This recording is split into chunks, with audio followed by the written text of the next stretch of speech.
Dalam demokrasi, oposisi kerap dijadikan sebagai suara pengingat.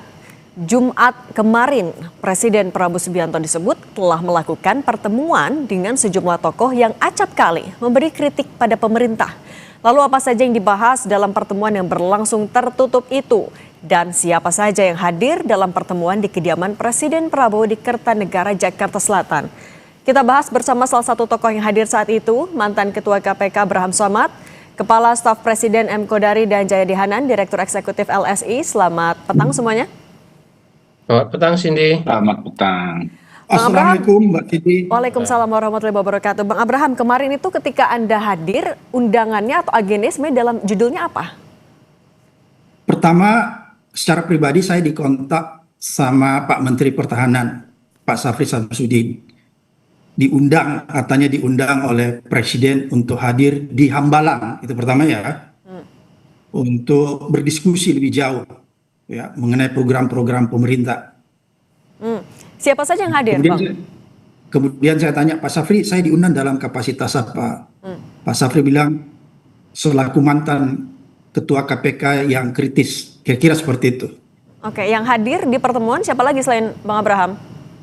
Tadi seperti yang sudah disampaikan, kalau nggak salah ingat ya, Profesor Dr. Siti Zuhro, terus Menlu Pak Sugiono, Mensesnek Pak Syafri Samsudin, Maijen Purnawirawan Saki Makarim. Kalau untuk tokoh-tokohnya selain Bu Siti Zuhro, Pak Susno Duaji, Bang Abraham, ada lagi juga kah, Bang? Pak Said Didu. Oke. Dan itu pertemuan selama berapa jam? Jadi pertemuan itu diagendakan 4:30 ya. Tadinya diagendakan di Hambalang, tapi pas selesai sholat Jumat dipindahkan ke Kertanegara, kira-kira seperti itu. Dan pertemuannya cukup lama, sampai jam 9 malam. Karena pembahasannya cukup jam 9 malam, dari 4:30 sampai jam 9 malam. Dan diskusinya cukup serius ya, sehingga semua yang hadir itu lupa makan malam. Oke, selama 4,5 jam itu tapi dialognya fokusnya soal apa? Pertama, Pak Prabowo mempresentasikan program-program kerakyatan yang sudah dilaksanakan selama ini ya. Kemudian termasuk salah satunya program penyelamatan sumber daya alam. Yang pertama. Kemudian yang kedua, Pak Prabowo juga menyampaikan hasil dari forum ekonomi yang dihadiri di Davos, Swiss kalau nggak salah ya. Kemudian pemberantasan korupsi, penegakan hukum, dan reformasi kepolisian. Dan juga disinggung tentang BOP. Ya. Kalau dari semua yang disampaikan oleh Presiden, apa yang menurut Anda sebenarnya paling urgent untuk ditindaklanjuti paling cepat dulu sama Presiden? Ya, sebenarnya Presiden menyampaikan bahwa pemerintahan ini serius ya. Serius memperbaiki tata kelola sumber daya alam. Oleh karena itu, konsentrasi membongkar korupsi di sektor sumber daya alam itu terus akan dilakukan. Seperti itu ya penyampaiannya. Pada saat itu saya sampaikan, Pak Prabowo sebenarnya dulu waktu saya jadi Ketua KPK, itu kita sudah pernah juga konsentrasi terhadap sumber daya alam. Pada saat itu ada namanya Gerakan Nasional Penyelamatan Sumber Daya Alam. Dan saya melibatkan TNI, Polri, dan Jaksa Agung pada saat itu, dan kita menandatangani deklarasi penyelamatan sumber daya alam bersama Panglima. Pada saat itu Pak Muldoko, Kapolrinya Pak Timur Pradopo, Jaksa Agungnya almarhum Basir Parib, dan saya sendiri Ketua KPK. Dan kita keliling ke wilayah-wilayah yang sumber daya alamnya kuat. Memang pada saat itu dari hasil deklarasi itu ya, dari hasil diskusi dengan para petinggi baik TNI maupun Polri, akhirnya kita menyepakati pada saat itu mungkin penting dibuat semacam satgas seperti yang sekarang dibuat Pak Prabowo. Tapi pada saat itu kita sudah sampaikan ke Presiden SBY, tapi keburu saya dikriminalisasi, ya, keluar dari KPK, jadi saya nggak tahu kelanjutan dari program itu. Tapi saya lihat tetap jalan. Oleh karena itu saya menyampaikan Pak Prabowo bahwa kita apresiasi. Cuma saya sampaikan bahwa pemberantasan korupsi itu harus serius. Oke. Dan ya, saya melihat bahwa pemberantasan korupsi itu harus menyentuh akar permasalahan, bukan di permukaan, kira-kira seperti itu ya. Oleh Oke. karena itu, Pak Prabowo menyampaikan apa sih yang harus dilakukan untuk meningkatkan indeks persepsi korupsi Indonesia. Saya menyampaikan ada beberapa hal ya.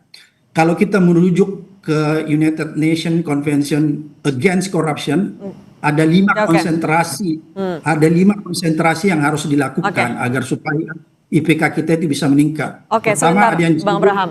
Oke, soal korupsi itu ya poin yang Anda sampaikan kemarin dengan kapasitas sebagai mantan Ketua KPK. Saya beri kesempatan ke Bang Kodari dulu. Bang Kodari, tapi sebenarnya apa kepentingan Pak Presiden? Apa alasan ia menggelar pertemuan dengan beberapa tokoh ini? Ya, pertama tentu menyampaikan apa-apa yang sudah dikerjakan oleh pemerintah dalam setahun ini. Yang kedua, tadi sudah digarisbawahi oleh Bang Abraham Samad bahwa Presiden menunjukkan atau ingin mengkomunikasikan bahwa beliau sangat serius untuk melakukan perbaikan-perbaikan nasib bangsa dan negara, terutama dari segi pembenahan dan pemberantasan pelanggaran pada aspek sumber daya alam gitu. Dan yang ketiga tentunya ingin mendapatkan masukan dan saran di luar sambil silaturahmi dengan berbagai macam tokoh dan kelompok masyarakat dari berbagai macam kalangan. Tapi ini inisiasi siapa sih Bang Kodari sebenarnya, Pak Presiden, Menhan, atau justru masukan dari luar, dari publik? Sepengetahuan saya Pak Prabowo itu sudah sangat sering berkomunikasi dengan berbagai macam pihak ya, dan bukan mustahil juga bahwa pertemuan yang kemarin itu nanti akan ada pertemuan-pertemuan yang lainnya. Artinya Presiden terus berkomunikasi dengan berbagai macam elemen masyarakat. Jadi Presiden bukan hanya bicara dengan kabinet, bicara dengan tokoh-tokoh di luar negeri dalam forum internasional, tetapi juga dengan berbagai macam tokoh dan opinion maker di dalam negeri. Begitu. Dan saya kira tadi sudah disampaikan bagaimana pokok-pokok pikiran atau hal-hal yang disampaikan itu muncul di Davos, dan saya yakin juga dari cerita Bang Abraham Samad ya, walaupun saya nggak ada di situ, itu sama dengan yang beliau sampaikan di retret Hambalang kemarin yang terakhir begitu. Jadi saya kira beliau ingin agar masyarakat, agar anak bangsa ini semua memiliki pemahaman dan perspektif yang sama tentang persoalan-persoalan yang kita hadapi dan cara-cara menyelesaikan program masalah-masalah tersebut. Oke, Bang Kodari, tapi kok juga sempat disebutkan ini adalah tokoh-tokoh oposisi. Kenapa bisa disebut seperti itu? Tergantung juga sih oposisinya kepada siapa dan kapan. Berarti maksudnya Pak Menhan apa dong? Ya, harus ditanya dengan Pak Menhan dong. Ya, kan Pak, kalau pernyataannya keluar Pak Menhan ditanya dengan Pak Menhan. Tetapi kalau tadi cerita Bang Abraham Samad kan ditanya sebagai mantan ketua KPK, dan tadi sudah diceritakan bagaimana antara Pak Prabowo dengan Bang Samad itu nyambung sekali gitu. Jadi apa yang dikerjakan oleh Pak Prabowo sekarang sebetulnya sudah dicoba dikerjakan oleh Bang Samad beberapa tahun yang lalu gitu. Jadi sebetulnya sih dari forum-forum begini ternyata ketemu ya bahwa apa-apa yang pernah dipikirkan oleh anak bangsa itu ternyata dikerjakan oleh Pak Prabowo. Berarti kalau Anda bilang nggak ada posisi ya. Nah, kalau dari Mas Jayadi sebenarnya apa kepentingan tokoh masyarakat sebagaimana dikatakan oleh Pak Mensesnek. Mungkin kalau saya tambahkan lagi ya istilah yang lain ya, supaya seru ini opinion maker. Kalau gitu, Bang Samad ini kan banyak pengikutnya, Bang Said itu banyak pengikutnya. Saya minta pendapatnya Mas Jayadi dulu ya Bang Kodari. Kalau gitu Mas Jayadi, kenapa tokoh-tokoh ini sampai diundang? Pak Presiden atau Istana punya kepentingan apa sih?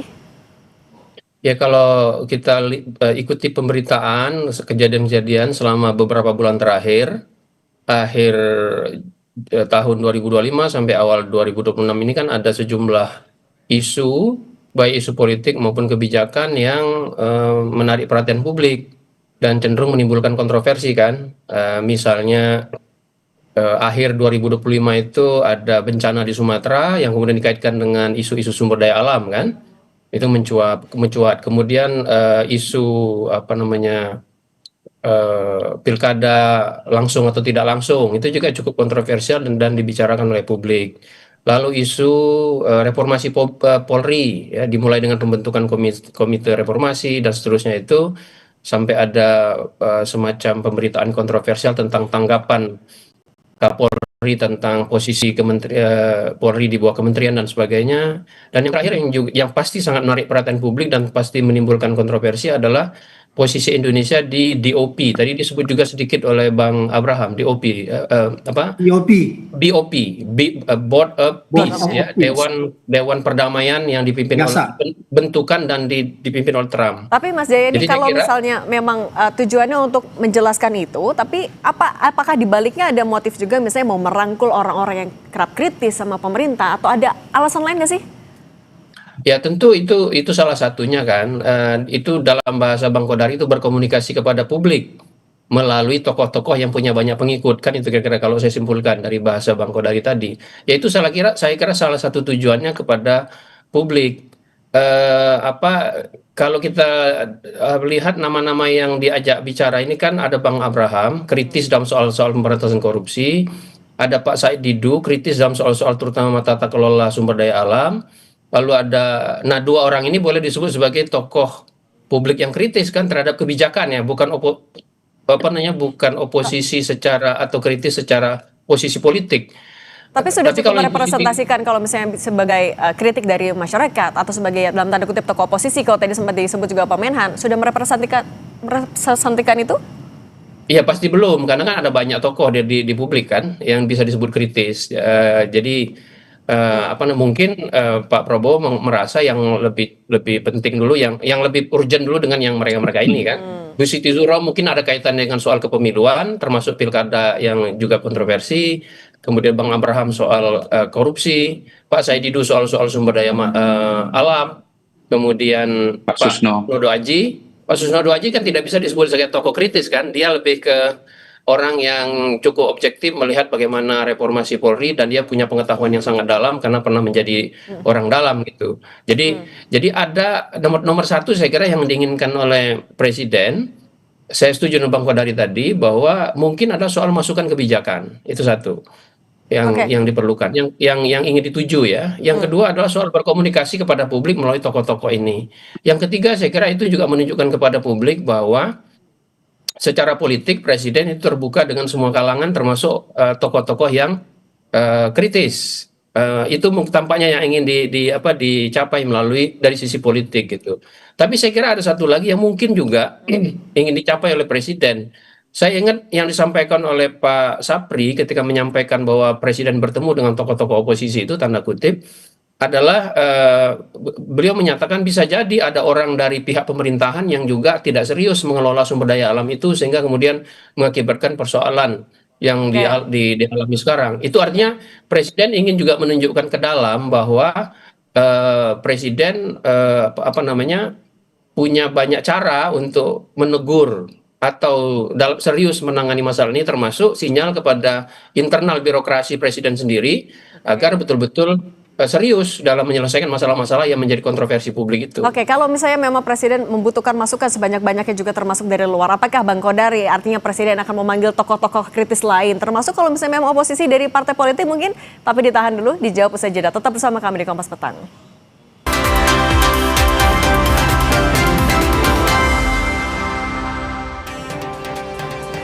Kita lanjutkan dialog pertemuan Presiden Prabowo Subianto dengan sejumlah tokoh. Bang Abraham, kalau kemarin ketika pertemuan sebenarnya tapi seberapa bebas ruang dialog yang dibuka? Apakah tanya jawab itu bisa disampaikan secara luas, kemudian kritik juga Anda bisa menyampaikan dengan bebas?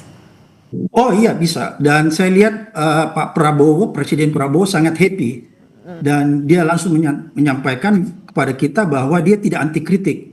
Jadi silahkan kritik di forum itu. Makanya kenapa sampai lama? Karena kan masing-masing peserta itu menggunakan waktunya cukup lama, termasuk saya ya.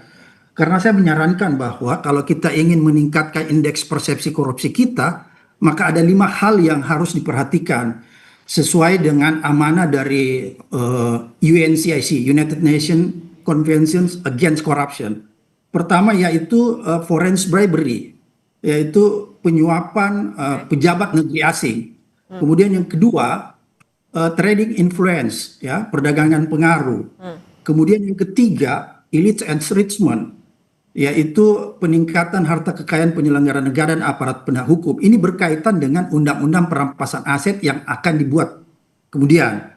Dan yang keempat paling penting ada yang disebut commercial bribery, yaitu korupsi dan suap di sektor swasta. Dan yang terakhir saya bilang yang paling penting yaitu judicial corruption. Oke. Karena kita boleh menangkap semua menteri, boleh menangkap semua gubernur, boleh menangkap semua bupati. Tapi kalau kita tidak menyentuh yang namanya judicial corruption, yaitu korupsi di aparat penegak hukum, polisi, jaksa, dan pengadilan, maka jangan pernah berharap IPK kita itu menjadi baik. Bayangkan IPK kita sekarang itu buruk 37 ya. Karena dia cuma satu level dengan apa ini? 37 dari 100 ya Bang Abraham. Dan Ya. oke, tapi sebentar Bang Abraham, tapi juga Bang Kodari, kalau misalnya tadi sebenarnya kalau kata Bang Abraham, ruang dialog itu dibuka kok, kritik itu dibuka. Kalau setelah ini, siapa lagi yang mau diundang sama Presiden? Mungkin oposisi dari partai politik juga akan diundang?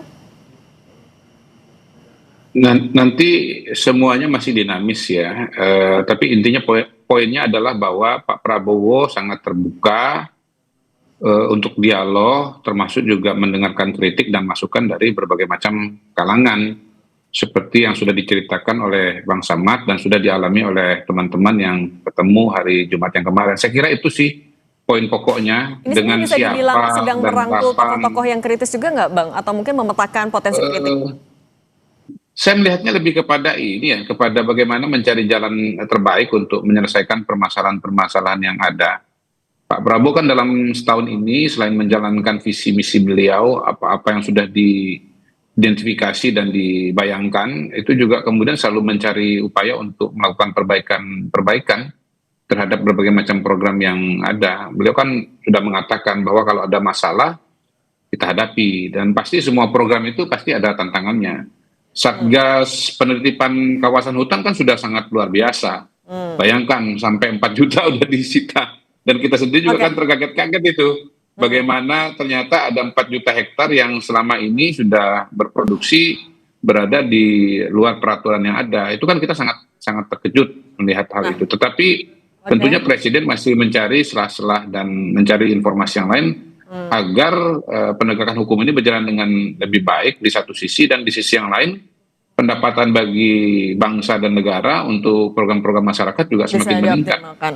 Betul, Oke. betul. Nah, tapi betul. kalau misalnya Ya contoh begini kan, Pak Susno Dioaji, saya mendengar tuh Pak Susno Dioaji. Pak Susno itu kan bukan hanya polisi, beliau pernah menjadi wakil ketua badan transaksi apa namanya PPATK. oke.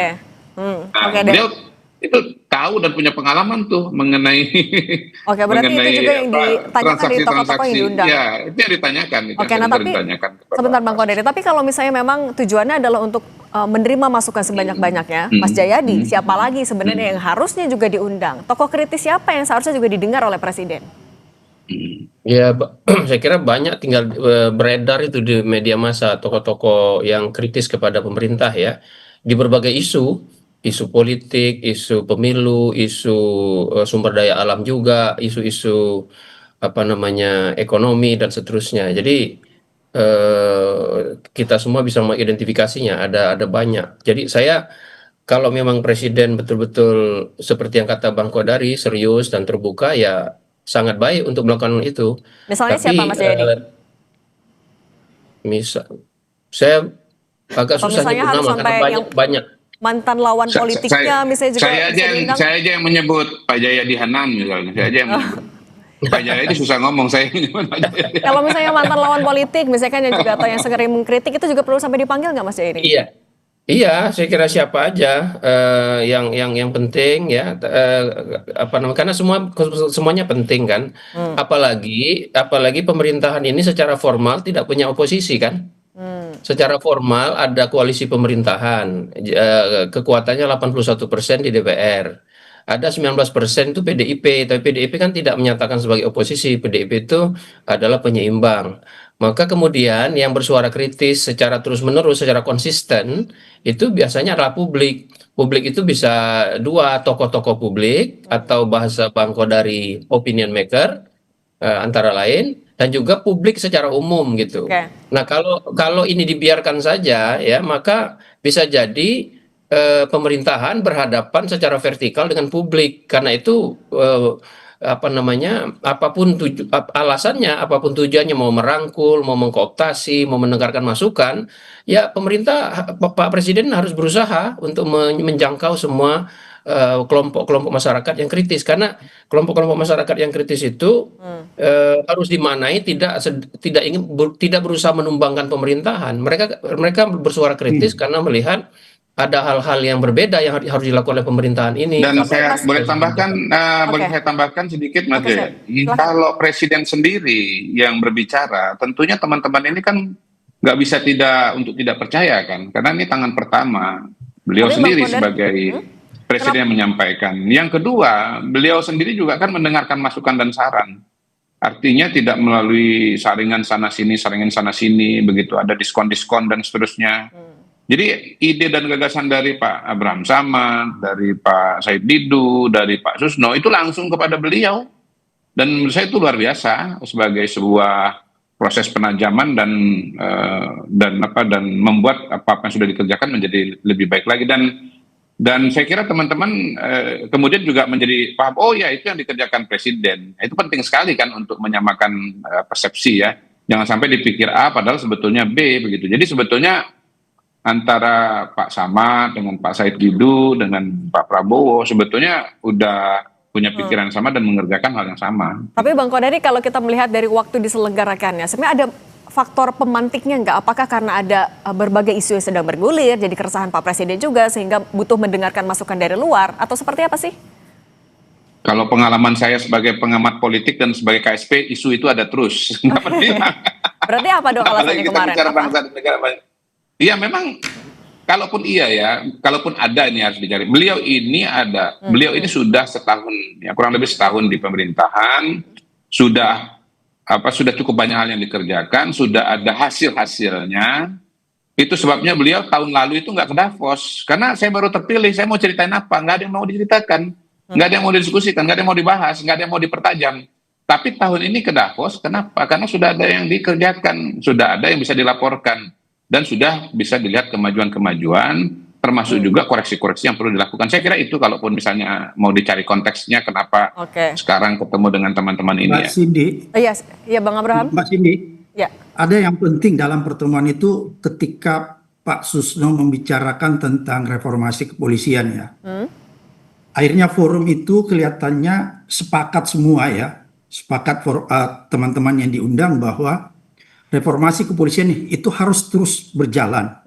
Dan reformasi kepolisian itu baru nyata ketika ada pergantian pucuk pimpinan Kapolri. Itu berkembang dalam diskusi itu sehingga Pak Susno, teman-teman semua menyatakan bahwa kalau tidak ada pergantian di pucuk pimpinan Polri, maka boleh dikatakan reformasi kepolisian itu berjalan setengah-setengah. Itu yang pertama. Kemudian yang kedua, Pak Prabowo juga di dalam diskusi itu menyampaikan bahwa tidak ada yang mustahil kalau suatu ketika pemerintah mengambil kesimpulan bahwa Polri itu di bawah sebuah kementerian. Itu yang disampaikan eksplisit oleh Pak Prabowo bahwa tidak ada yang mustahil, dia bilang, kalau suatu ketika pemerintah menganggap bahwa ternyata kepolisian itu lebih tepat di bawah sebuah kementerian, maka itu akan dilakukan. Itu Oke. yang penting. Oke, Bang Abraham Dan- juga ini mau menegaskan dulu, tapi setelah pertemuan yang setelah kemarin, apakah tokoh-tokoh termasuk juga Bang Abraham akan memastikan bisa tetap kritis kepada pemerintah? Singkat saja. Tetap, karena gini ya, saya ingin sampaikan bahwa kemarin di akhir pertemuan itu Pak Prabowo menyatakan diskusinya kan belum selesai, maka akan dilanjutkan kemudian diskusi di Hambalang dengan membuka forum yang lebih lebar, lebih melibatkan lagi banyak tokoh. Karena ada beberapa hal yang belum terselesaikan kemarin di dalam diskusi itu. Oke, sehingga Dan butuh insya Allah kita akan terus memberi kritik ya. yang konstruktif ya. Kita akan memberikan terus kritik yang konstruktif untuk Oke. pembangunan bangsa dan negara ini. Oke, Itu jelas. pertemuan dengan tokoh-tokoh itu yang untuk mendengar semakin banyak masukan. Bang Abraham Samad, Bang Kodari, Mas Jayadi Hanin, terima kasih sudah berbagi bersama kami di Kompas Petang. Sehat selalu semuanya.